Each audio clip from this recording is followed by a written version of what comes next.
Everyone just wants to live, laugh, love. But in this disappointing world, there are many who are faced with lies.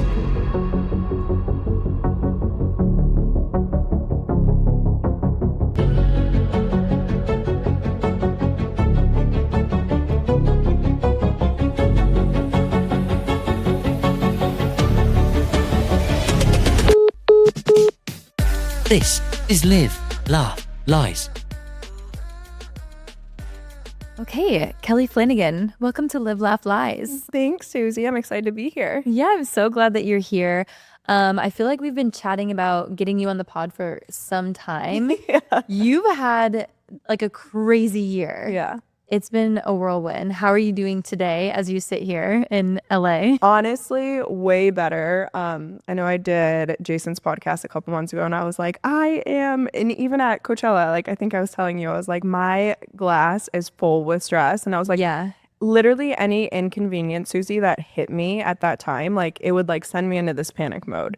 And emotionally, like I couldn't deal with anything. And that's why I was like, I'm not dating. I don't want to do anything. Like I 100% have to focus on myself right now to try to get to a place where I was like emotionally healthier, because I wasn't like at all. Like I just had so much going on. And, you know, whether it was like a breakup or my dad unfortunately passing away, I felt like I was getting hit from all angles, not only those two situations, but like even friendships. There was a lot of friendships that like, I just felt like everything was not going my way. Like I just kept getting hit.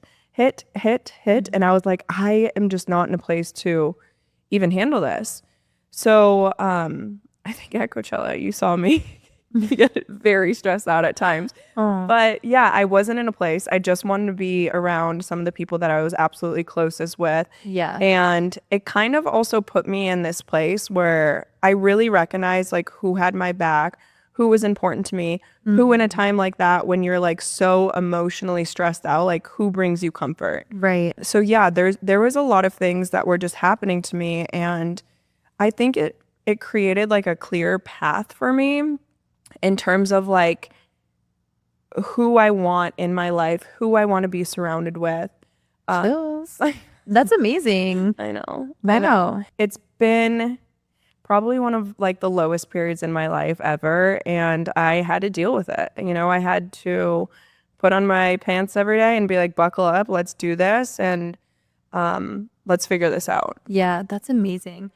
I saw an interview, maybe it was Jason's, maybe not this last time, but maybe even way before that. You had said something like all the money that you make influencing, you put into investments. Yeah. And like, is your full-time influencing still? And that's what you like do, or are you practicing law at all? So I still have ownership in our family law firm. Okay. But on a day-to-day, I'm not really there. Okay. So yeah, influencing is 100% what I'm doing. And I say to everyone, like, if you could handle like people coming at you and be unaffected, Susie, I genuinely think this is like my dream job. Yeah. You know, like as long as you're Teflon and you aren't sensitive to outsiders' perspectives and these random people having so much judgment about you, I wake up and I am grateful for us doing influencing like every day. Like I wake up and I'm like, I'm living my dream job. Like I love this. Same.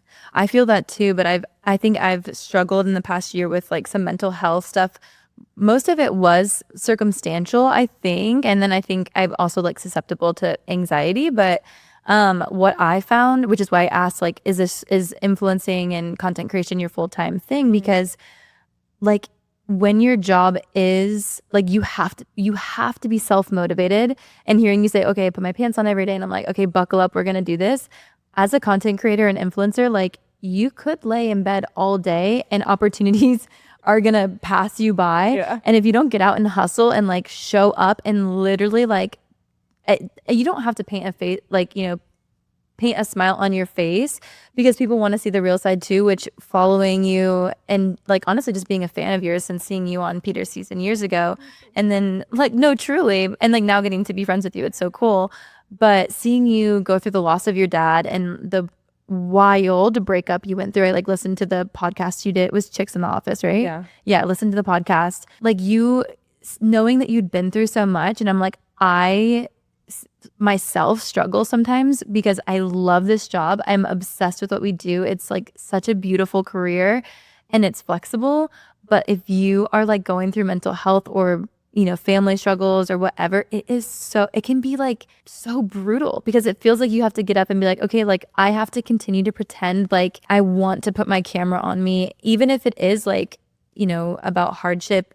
People want to hear about it. And it's like, it's so hard. So I wasn't sure if going through these things affected your work at all, or if it's something that you've been able to navigate. Definitely with partnerships, for sure. I didn't do any partnership for a good like 4 months. And again, like I know that's fine. I had them lined up, but I was like, I even had them filmed, but I was like, I can't even put these out. Wow. And honestly, it was kind of cute. Like a lot of people had my back. One of them was around the time where my dad was getting sick, and you know, I was on a deadline and I had to like push it out. And again, that is my livelihood. So I think it upset some people. And it was actually cute to see people to be like, guys, this is her career. Yeah. Like she's got deadlines. She's got to push this out. And like, also she's got to make money. I understand she's in a really tough spot with her dad. And I was. And honestly, like after it was one that I pushed out and I was like, I can't even focus on this. I can't do it. Like my mental health like is just in a completely different state. Yeah. So I just dropped all of those. But yeah, I mean, it affected me. I wasn't doing partnerships for 4 months. You know, it's 4 months of not making a dime income. Yeah. Yeah. So yeah, that definitely hurt me. But I guess that's what comes with this as well, you know. But also too, I feel like I've realized, Susie, that I'm the person that I don't really like surface level things. Like I get deep fast with you, with like anyone. I'm like, anyways, how's your love life? Meeting them for 2 seconds. And I'll be like, do you love her? I'm going to marry her. Like I literally just get deep really fast. Yeah. So whether it's good or bad, like I'm not embarrassed to really share. And I don't think I've realized that I was different in this way. But if something like is happening in my life and it's terrible, it's like, it's deep, but that's who I am. And yeah, it makes you a little bit nervous to share. But I also think like if I'm helping one person out there, whether it's like losing a parent or whether it's like a really, really hard breakup or like you being cheated on, all this stuff, like as long as I'm helping one person out there, like that fulfills me. That's amazing. Yeah. And it definitely does help because like I've, you know, knock on wood, not lost a parent, but it's something that everyone will go through. Yeah. And I've seen both of my parents sick at different times. And so when I saw what was happening with your dad, it just tugged at my heart so much. And there's obviously no pressure for anyone ever to share what's going on in their personal life on that level. And not that you overshared at all. Like, I think that you just kind of kept people updated on what was going on. But it was like really beautiful to see like how much you cared about your dad and the stories you shared about him with your family and stuff. And like, I'm kind of curious. I mean, people are going to dive into more stuff, but like, what is one thing you feel like people wouldn't know about your dad based on like just who he was on the surface? It's just crazy because I think that a lot of people when my dad didn't have the best upbringing, and it like makes me sad, but the way he was able to push through, like it was kind of a trophy wife situation where his dad was super old. His mom was like this beautiful girl from Finland, and she was like, I don't know, 5'10", like just stunning. Oh wow. And she kind of left him when she was young. I think she was like she like always wanted to be doing these famous people like a dressmaker or something. Okay. So at a young age he was left, and he was raised by his grandma. And to just see him like not know what family is or was, like he grew up with a grandma, but then, you know, she kind of passed away, and the dad, he says, was great, but my grandpa was great, but also he wasn't necessarily hands-on. So to see someone go to like really not having family morals or know what a family is to then being the biggest family guy like in the world was just huge success. And like I always loved hearing his stories. Like I would run into his friends all the time. They're like, Dad won't stop talking about how proud he is of you kids. So he would just like brag, and like that's what brought him happiness. And he came from a broken family. He didn't come from something loving. He had to learn that throughout his life. And to me, that was like so beautiful to see, like just knowing what he came from and the growth that he had to do to then like family becoming the most important thing in his life. was really cool. That's so know? cool. Yeah. I think that says a lot about his character and like where his priorities were. And you guys have a big family, right? It's like how many siblings? There's 6 of us total. So I have 5 my siblings. gosh. That's amazing. I love that. I've always wanted a big family. I think I'm too late to get started on having Susie, do not say that. My mom started at 36 years old, had 6 kids in a 7-year span. She had me at 43. I'm the youngest. Wait, really? Yes. My mom was 35 when she got married. Her first kid was at 36, and then she had me at 43. So she had her first kid at 36, had me at 43, and there's 6 of us. That gives me so much hope because I would love, not that I don't know that I could push out 6 kids. I don't even know if I could push out 1 or 2, but I hope, like my hope is that like I'll get the opportunity to be a mom someday. And I'm like, I hope I can have like 1 or 2, but I feel like I'll be 32 this year. And I'm like, is time running out? I'm right like, there with you. I know. 33. I'm older than you. Yeah. But yeah, but you know what? I don't think we're alone in this either. I think like the majority of my friends are just starting later. Yeah. Think true. Think about all of your friends. You know what I mean? Like, yeah, I definitely have a lot of friends that are married with kids. But there's a lot of my friends who have the same mindset where they're kind of like, oh my God, I'm getting old. But I just kind of think this is the new norm. It really is the new norm. Yeah. Which I'm grateful for because, almost all my my hometown friends, it's kind of like split. It's like half are like more traditional in the sense that they got married younger and either have kids. Yeah, 3 of them have like 2 kids now, which is crazy, or 1 and 2 kids. And then the other half are like, I don't even know if I like want kids entirely. And like, if I do want kids, like I don't want them for a while because I don't know. I feel like our parents' generation, I guess not your mom, but my parents' generation, and my mom and dad were older too. My dad was 40, my mom was in her 30s. But there was such a pressure to do it when you're young. And it's like now there's so much more like technology, science is better. And I'm like, I'm planning to get my eggs frozen, at least 1 batch, just get them nice and prepared. Yeah. Just in case. My parents definitely weren't the norm for their generation. But that's the new direction that we're heading. Yeah. And also, I just think people should like be okay with it. I think that there's a lot of pressure when you're a girl. You do kind of panic a little bit. And you're, I'm getting old. But like, I always look at my parents' situation and like calm whoever I'm speaking to and myself. And I'm just like, listen, like your life path is your life path. And like God has a plan to do whatever you're supposed to do. And I genuinely believe that. And if you're supposed to start later, great. Yeah. And I just think that's the new norm. So it like breaks my heart when I see a girl panicking to be like, I need kids. And then I see some people who are intentionally settling down with the wrong people just because they want to have a kid. And I'm like, that makes me sad too. That's like the biggest stressor for me, I think, is like, I know that I want kids. I think that I want kids, but I don't want to have kids unless it's the right person is where I'm at. And that is like such a scary place to be because I'm like, oh my gosh. Well, I think the older generations, people didn't really put an emphasis on that. And it was more of like, oh, I'm this age. Okay, I just find someone and I have kids. And especially a lot of people like needed that to move out of their house. Women didn't necessarily have their own careers going, their own money. Like it's just such a different generation now, where you can wait financially because you could afford this beautiful place on your own. That was never a thing. So I think in the past generation, it was more of women being like, well, I want to get out of the house, Right. I want to have kids. So I'm going to go find this random guy and I'll settle down with him and have kids. Right. And now like everyone's getting divorced. The divorce rate is crazy. Yeah. Have you ever, like, do you think you'll for sure get married or are you open to not getting married? No, I definitely want that like in my life. I definitely want to get married. I definitely want kids, but I try not to put so much pressure on myself if it doesn't happen. Like, yes, I do think that is going to be my path. I truly, truly do. But I also like I say at this age, I was like, I already saved myself from my first divorce. I'm 33. Me too. I say that all the time. I skipped it. Yeah, I skipped it. Yeah. But no, I do want kids. I love my nephews and nieces. I'm like the fun aunt that goes over there and I'm obsessed with them. Like I try to FaceTime them like every other day. My brother and sister-in-law probably get so annoyed of me. That's amazing. Because I FaceTime them and I'm like, where's the kids? Like, okay, I don't want to talk to you. But no, I love kids. But yeah, if that's not my path, which I do think it is. Yeah. And I have to always like, if that's what I want, I always have to be hopeful for it too. I love that.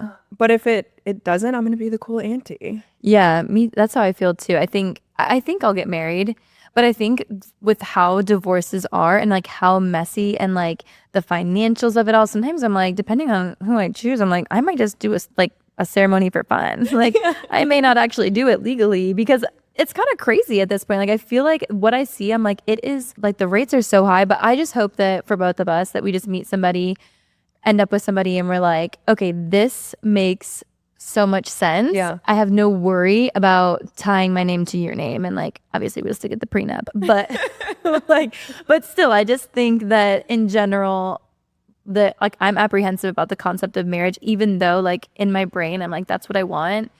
But it just, the older I get, the more I'm like. A lot of people say that. A lot of people say when you know you found the one, it'll just like click. Yeah. And that's what I'm hoping and praying for. I don't want to force anything. That sounds like spending day to day with someone that you don't like, that you hate, someone that bothers, like, sure, you're going to fight, whatever, but like, it's a long time to be spending with someone. You better like them. I know. Okay, not to talk too much negativity, but I did want to touch on your breakup this past year. Yep. We can keep it optimistic because she's moving on forward. Correct. So this caught the producers of Live Laugh Lie's attention because holy crap. Yeah. It was a wild situation. If you're comfortable, I'll let you kind of just give us the brief synopsis, and then I think we should talk about like how you've healed and like how you're moving forward. But definitely. So honestly, I'm I'll start off by saying I'm not necessarily proud to say the next thing that I'm going to say, but from breaking up with Peter to the relationship that I got into next, Susie, it was like a 4-day span. Oh, really? Yeah, and I'm not proud to say that, but yeah, Peter and I were definitely on the outs and, weren't seeing each other, whatever. And then when we broke it off, I got a text message like 4 days later and being like, will you meet me out here or out at dinner? And I was like, sure. So I went, and then it just kind of like went. So it was, I wouldn't recommend that. I usually like take some time to like recoup and be like, okay, what happened? Let's think about it. Let's stay single. Like, let's focus on me. Let's get myself back to a good place. Like, I think that's like a little bit too fast of a jump. Right. But it is what it is. It's my life, and that's what happened. And sometimes it works. Like, yeah. Probably not ideal, but I've definitely heard of that happening and it working for people too. Really? Yeah.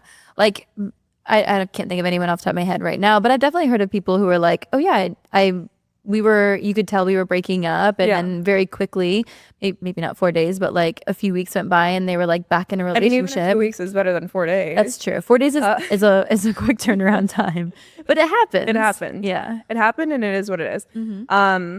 But yeah, so I went through that relationship, and honestly, like it was the complete opposite of Peter. It was, Peter's a lot of fun. I always had so much fun with Peter. I will always say that Peter and I always had a blast together. Yeah. But it went from a very fun, like maybe not so serious relationship to a very like, not just serious in the terms of like we're getting married and stuff like that, but serious, like minded, like conversation serious, like honestly not a lot of laughing. I remember saying, I'm like, I never laugh in this relationship. Oh, damn. And that to me is so important. Yeah. So it was just complete opposite. Okay. And I learned a lot from that. I was getting cheated on. And I have a shit ton of receipts to prove that too. So yeah, once I did that podcast, the floodgates opened, and the amount of people that came through to tell me crazy stories that I didn't know was going on was a really confusing time for me, because you think you know someone, Susie, and especially if you've been dating them for a while, and it really, really screws you up mentally when you figure out that all of it was a lie, and you have no idea who that was. Like a lot of the times, like I want to give myself credit and being like, okay, I think I'm like a fairly intelligent person. For sure. And that time I felt like I was so stupid. I felt like I was the stupidest person in a room. I was like, how was I so fooled? Wow. How was I so fooled? I didn't know. And I think it's like this shock factor that you feel to be like, everything was a lie. How? Like, how could I be that naive? It's honestly like not normal behavior though. So, and I know you've probably worked through a lot of this and like, you know, had grace for yourself, but we actually had a lying expert, like a doctor in psychology, come on the show. And I get really triggered by little lies, like even like little white lies from my partner. Cause I'm like, why are you lying about that thing? Because I dated somebody who lied about everything, like down to they like lied about having cancer to me to get me to like, oh my God. Yeah. To get me to not break up with them. It was insane. And I think it's definitely followed me. And I still don't think your partner should lie to you, but I think that sometimes people make mistakes and it's like, I've had to like ease up a little bit, I think, but it's really hard for me. But this lying expert that we had come on spoke to people like this and it's not normal. So like you really can't blame yourself because in no scenario is somebody lying to you in the way that this person was lying to you where they were cheating on you like multiple times a week, it sounds like. Like it is not just multiple not times a week, but there are definitely a lot of situations. Okay. Yeah. So like it's just not normal behavior for someone to be so comfortable to lie that frequently. But the more people lie, it like grows or shrinks, I'm not sure, a part of their brain that makes you like scared. So like, you know how you lie and then you get like anxious that people are going to find out? The more you do it, the more immune you become to it and it becomes less scary. And it's like, it becomes like a disorder. Like it's so effing weird. Wait, that's why I did not know that. It's so bizarre. So to them, it's like no big deal. It starts to become no big deal. Yeah, for certain people. I always wondered that because I was like, why are you lying about this? Listen, I would pick up on like some of the, you know, white lies and I would just be like, why? Like what? Why? But see, that for me is like to be able to say, okay, my partner like told a white lie. Not that it's ideal and like you shouldn't tell a white lie, but sometimes people do it and it's like it doesn't mean they're like a lying manipulative cheater, but like I'm kind of triggered by that stuff now that I'm like if somebody tells a little white lie, I'm like, oh, they are capable of dark things. Honestly, I'm probably there with you. I don't really know yet, but from my experience, I'm probably the same way. You know, because to me now when I hear those white lies and I catch them, I'm probably going to be triggered. I haven't had that experience yet, but like I feel your pain. I hope I could overcome that, but yeah, I can understand it now because you feel so like. I think also there's people that you'll meet, which like, you know, we can get into your dating life too if you're open to it, but I think there's people that you will meet that will heal that. You know what I mean? Like for sure. I don't think white lies are like normal either, but I don't think it's entirely up to us to be like, okay, I have to fully heal and like trust the next person immediately. Like, no, I think we go through these things to like teach ourselves things and protect ourselves, but also like you will meet somebody who's like, no, that's weird. I'm not gonna lie about random little things here and there. And then you start to like build trust not only in him but in humanity. I think like I've experienced that post that person, although I'm still I think a little traumatized, but I mean it makes sense to me. I understand it, but yeah, that's wild. I didn't know those facts. Yeah, I'll send some articles. Yeah. I'll send you some things that have helped me. Yeah. Yeah, but are you still like you're not dating, or are you even open to talking about dating publicly? Yeah, I can. Yeah, so as like at Coachella when I saw you, I think, you know, my message was I was just like I am so overwhelmed that, and I even said on like Jason's podcast, I was like, I am not dating. Like I'm not ready to date. I'm not going to talk to anyone. I think after both my relationships, after the time frame that I went from one to the next, I was like, I need to take a break. I need to focus on myself. I need to start doing healthy things for myself, get myself back in a routine. I was kind of losing all that and not prioritizing myself. So in the most like stressful place I've been in my life, I was like, I am not putting another stressor in. I physically would not be able to handle like a new relationship. And if something like went wrong, like I would just be like panicked and I couldn't do it. So that's why I was telling them, I was like, nope, that is not one of my focuses. My focus is like getting my career back. You know, those 4 months I wasn't working. I want to focus on myself. I want to get myself back into the gym. And I just want to be around good people that I truly enjoy and love. And that's what I've been focusing on. I think up until now, I am now in like a better mental place where I'm now open to that. Anyone listening? DMs are open officially. I love it. I mean, I think there still might be like a little bit guard on me, but no, I've definitely like, if you asked me about dating anyone, I would have been like, no, absolutely not. But now I'm finally in a place where I'm like, yeah, I'm open to that. I love that. Yeah. What would be your dream guy right now? Are you thinking like, is there, not that the career is like the essential, but I'm thinking like there's kind of categories. There's like athlete, there's influencer, there's okay, I'll start. accountants. I used to. I think like you go through stages of your life. I think when I was younger, loved an athlete. Really? Loved Okay. an athlete. But I think that switched. I dated an influencer and I think that switched too. I think right now, like I'm not crazy interested in athletes or influencers. Like I've been there, I've done it. Athletes sound great, they're fun, they're hilarious. But there's also a part where like you are 100% on their page. They can't like come to, casual things like even a wedding with you, an event with you, stuff like that. Like they're so dialed into their career and their job that it's hard to not just follow 100% of what they have to do. And I applaud them. But for me, there's like no flexibility in that. That it doesn't necessarily interest me as much as it used to. Okay. Influencing, been there, done that, don't love it. Yeah. And it's not that I hate it. It's not that I hate it at all. I have realized that something that like sparks my interest in men is learning, like someone teaching me something. Like if you could teach me something on a day-to-day, like I'm dialed in. I'm like, what? Like, tell me more. Tell me, like, I love to learn. Oh, I love that. I love to learn. So I really look up to people. It's funny because I feel like something in my past that I've realized, a lot of the people that maybe aren't out there publicly that I've dated, but some of them are like, I would say maybe like a little bit on the spectrum. Like they're so intelligent and they're like geniuses that I am like weirdly super attracted to it. I love that. Yeah. And I've noticed that with guys that I've dated in the past. And I just like, it's something that I look up to. Like when you are so smart, like it's like a quality that I really, really respect. Oh, I love that. Okay. Like it's giving Amy Schumer. Because isn't she's married to a man on the spectrum. Yeah. Isn't he a chef too? I think so. I think that's the dream. Like a chef on the spectrum. Yeah. Like that would be amazing. Yeah. It's something, and I love like a just good witty banter, like someone who can make me laugh. I realize that making me laugh in a relationship is very important to me. I didn't realize that.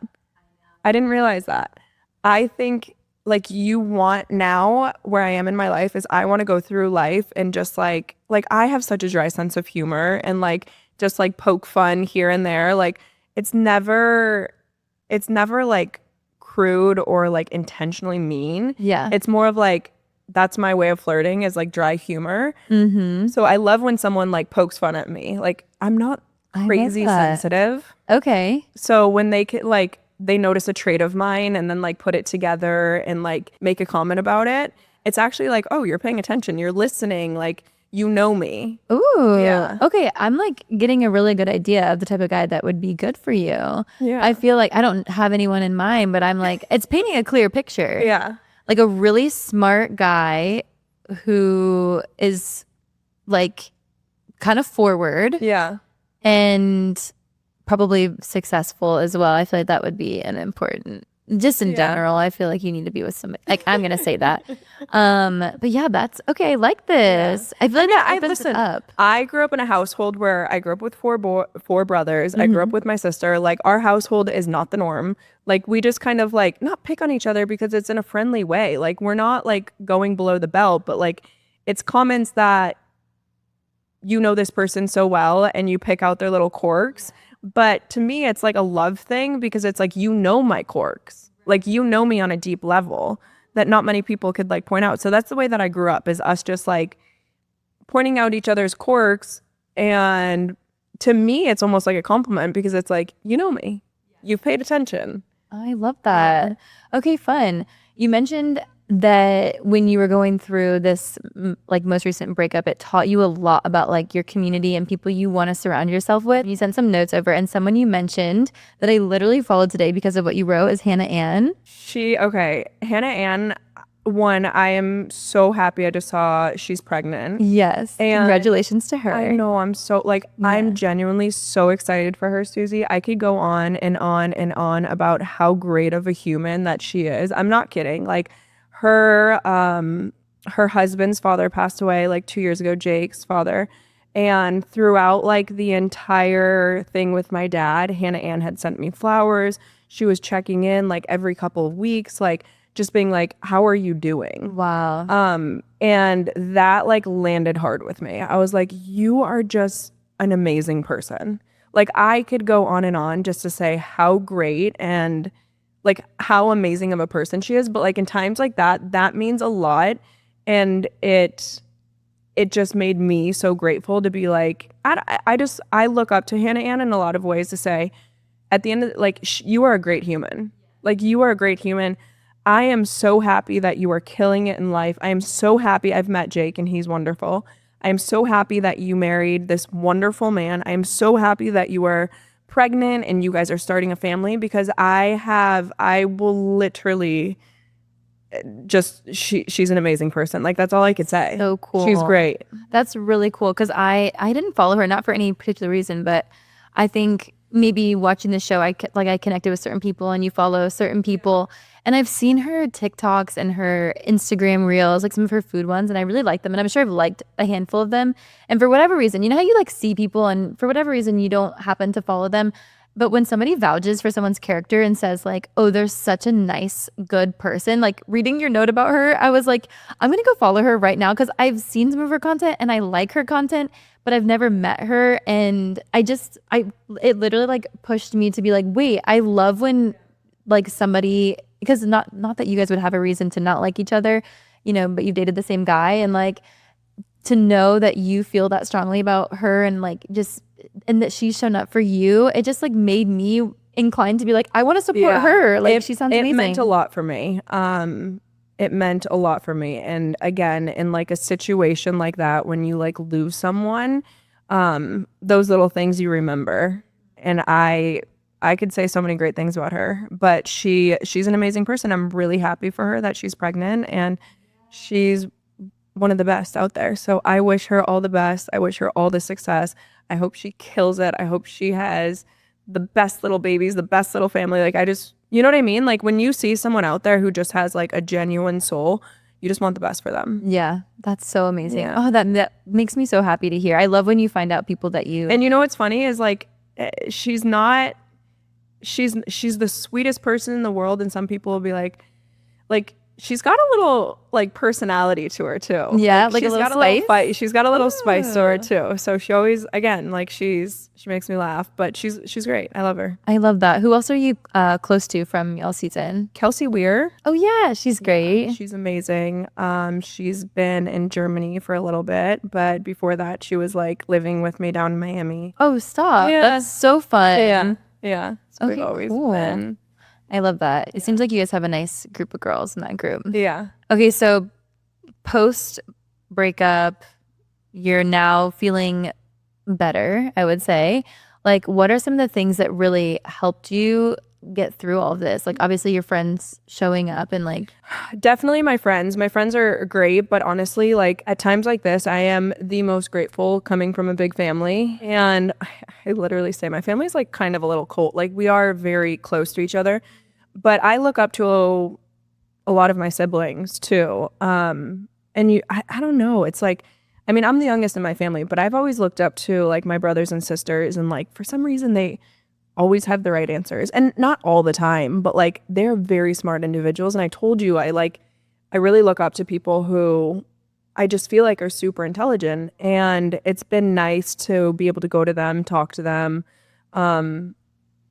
You know, they're feeling like the same feelings with my dad's stuff. But yeah, my friends in terms of, you know, breakups and stuff like that, and having your back and asking you how you've been has been a great source. But honestly, Susie, I like used to work out so much.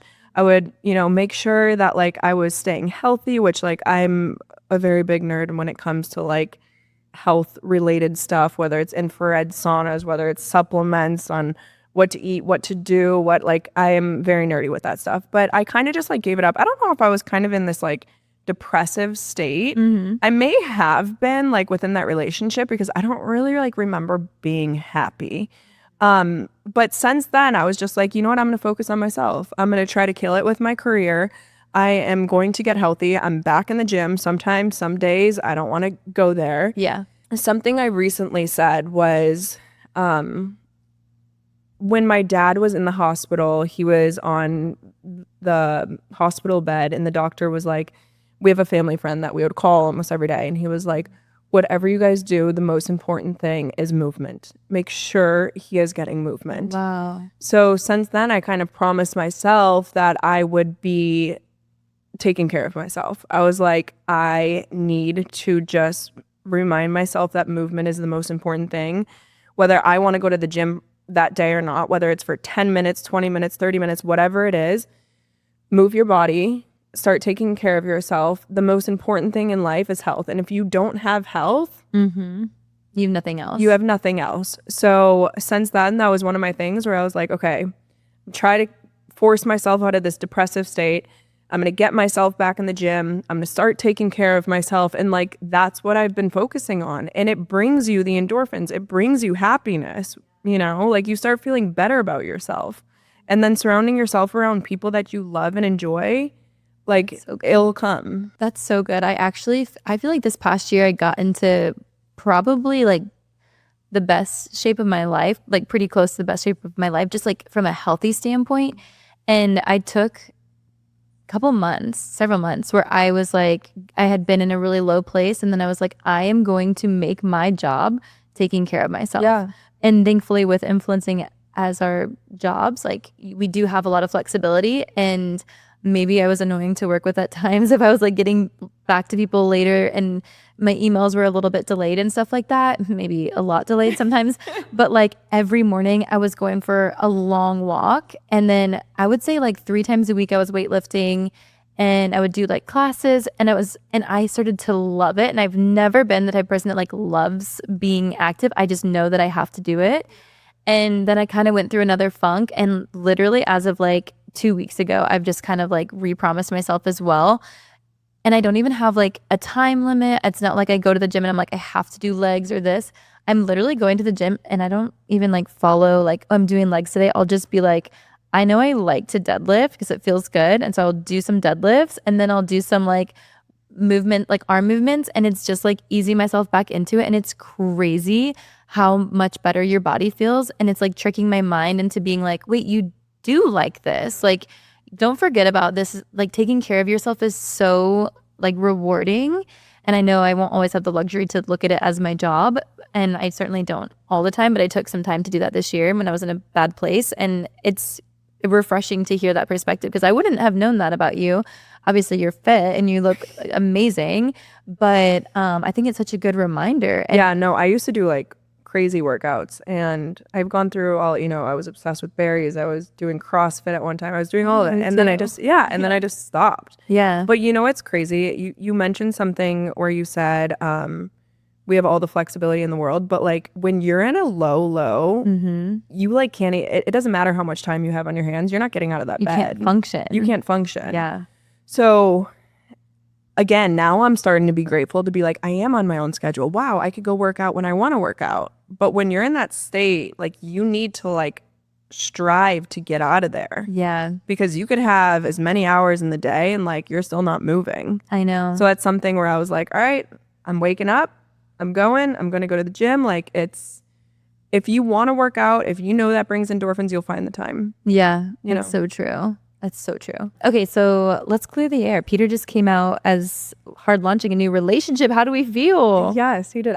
Listen, I want all the happiness for Peter in the world. I am thrilled for him. I want him to find his person. I want him to settle. And I've told him that before. Like we've had conversations that I would love for him to find his person and be happy and settle down. Like I am rooting for him in that sense. Like I hold no grudge against him, and I genuinely want him to be happy. Yeah. I truly do. So I'm excited for him. I love that you guys are on good terms. Like I saw you at Stagecoach Coachella, and I love when people come from reality TV and have like healthy, positive relationships. We're all gonna see each other again. So like I know it's tumultuous, like trust me, it can be really hard, but at the same time it's nice when people can all be like friendly, at least, you know what I mean? And I love that you guys respect each other. I think for me personally, I think some time like apart, not speaking, is definitely necessary, but it's been like over 2 years. I think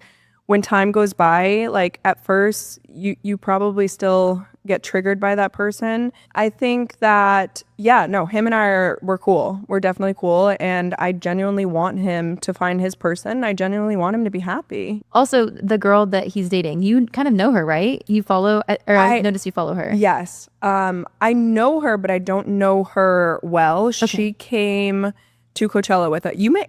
Did you meet her? She came on the brand partnership that I was doing. I don't know. She came with one of our guy friends. Her. And then, I don't know her well, but she was very sweet to me.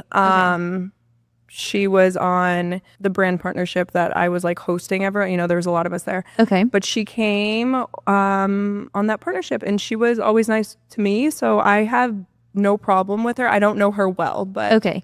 Were they dating then? We don't know. Okay. I don't know. Okay. Listen, I'm going to leave that for Peter. That's his story. But yeah, I am rooting for him, and I hope he's happy. Love that. Yeah. Okay, me too. Speaking of Bachelor guys, I've seen Jason around. I feel like there's like, rumors, which you don't have to address if you don't want to. But I mean, I'm a big Jason fan. I think he's such a great guy. You guys would look great together. I'm just saying, like the olive skin tone, the dark hair, like you guys would look really good together. That's all I'm going to say. Oh, God. Jason and I have a great friendship. Yeah. We've always had a great friendship. I am always rooting for him. I'm always in his corner. I think he is a fantastic person. And there's a part of me that I don't think I would ever date Jason unless I knew 100%. I wouldn't even go on a date with Jason unless I knew 100% that him and I were endgame.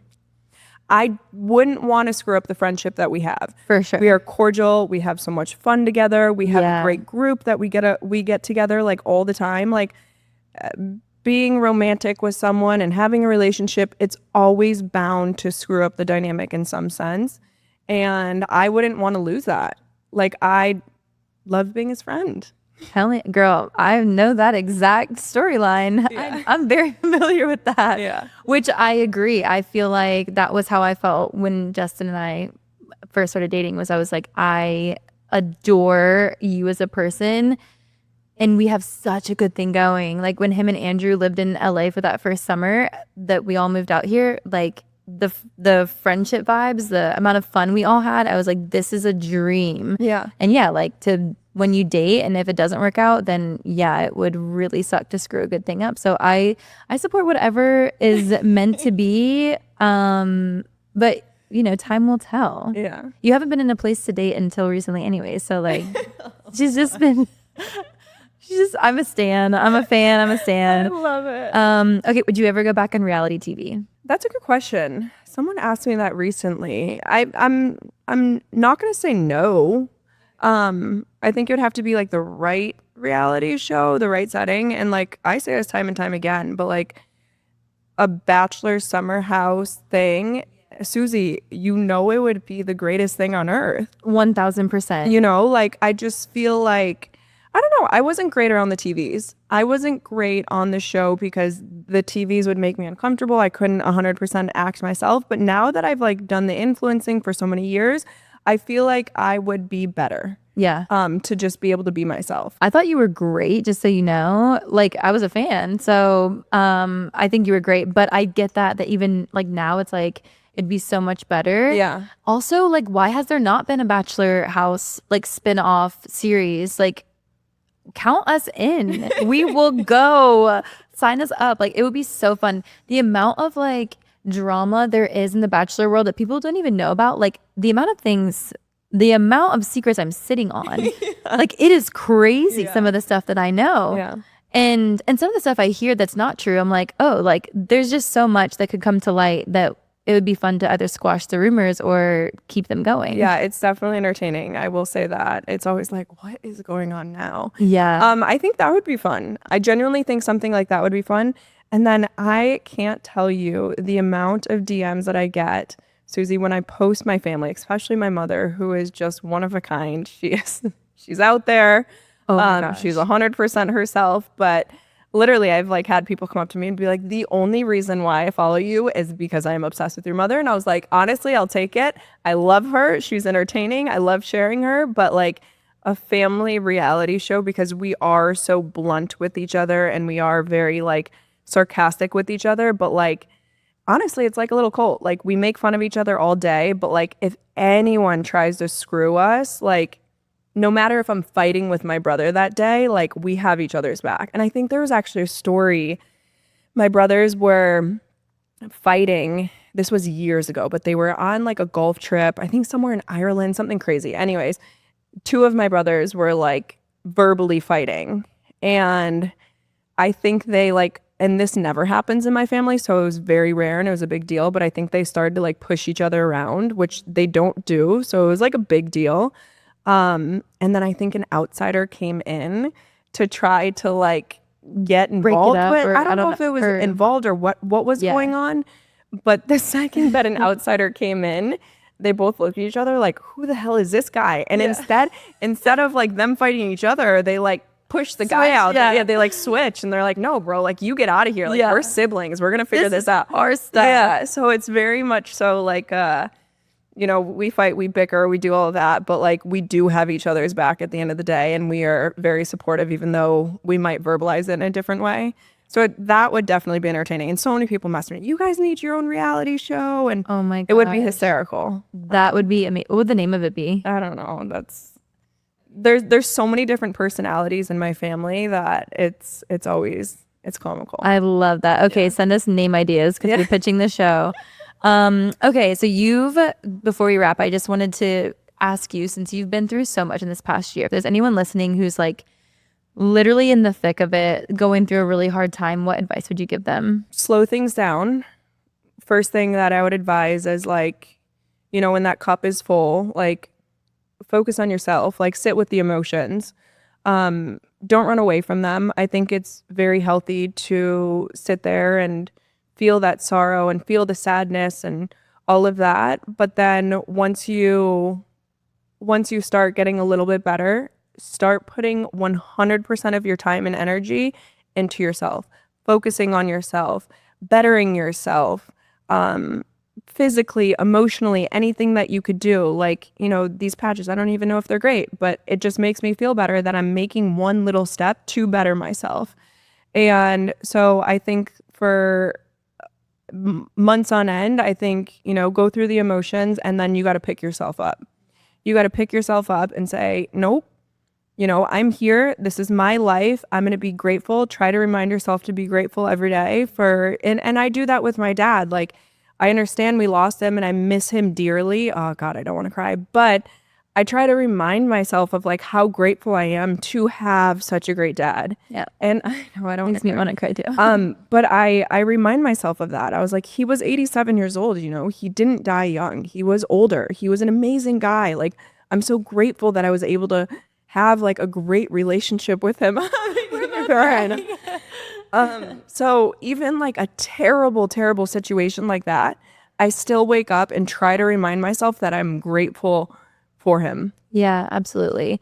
And to have like the way you've spoke about your dad and like shared a little bit about his story, both online and here today, like some people don't get even a year with their dad. Like people leave or have, you know, families that are broken up and they don't get to spend time with him. And it's so amazing that you had such a dad that you can speak so highly of. And no, for sure. I love that. It's so and I have to remind myself, and I always say, even if the worst situation ever, Susie, happens to me, I have to like, you know, relationships that I go through. I'll probably catch myself in the corner being like, poor me, like why is this happening to me?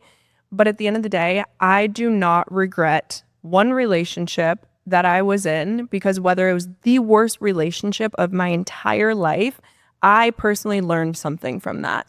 I personally learned what I don't want, maybe qualities that I do want, and it just helped me grow. So instead of playing the poor me, I switch it and I say, you know what?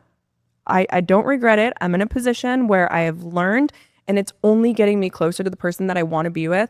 And when you go through the most toxic situations that you've ever gone through, you're going to appreciate the next person so much more. So true. Yeah. Like next person who comes in that like isn't toxic and appreciates me and supports me and all of that stuff, there's going to be a part of me that holds it deeper and appreciates them to be like, you are my person. I am so much more grateful, just like the smallest things, it's going to make me more grateful and more loving towards them, because I'm going to be able to see it and knowing that I've gone through the bad ends too. Right. Oh, that's beautiful. Yeah, thanks. Kelley, thank you so much. Can you let everybody know where they can follow you, Instagram, TikTok, and any projects that you have that you want to plug? Feel free. Yeah, of course. You could find me at Kelley Flanagan on both TikTok and Instagram.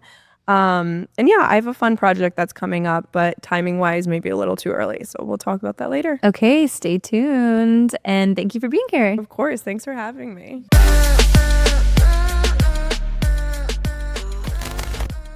This podcast has been brought to you by Podcast Nation.